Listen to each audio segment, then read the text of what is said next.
आ गया। हाँ अभी इंडिया पहुंच गया सुतरकांडी बॉर्डर।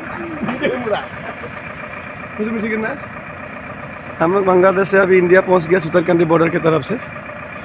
करीमगंज सिलचर होके हम लोग मेघालय के गुवाहाटी आ रहा है।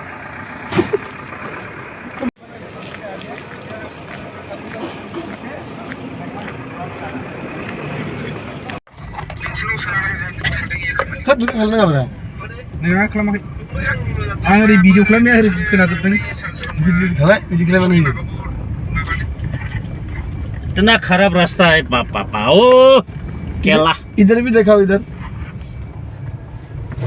कितना खराब रास्ता है। नहीं खेप दिलाई। देखो रास्ता का क्या हालात है। क्या हाल? ये है सिलचर गुवाहाटी रोड भाया मेघालय।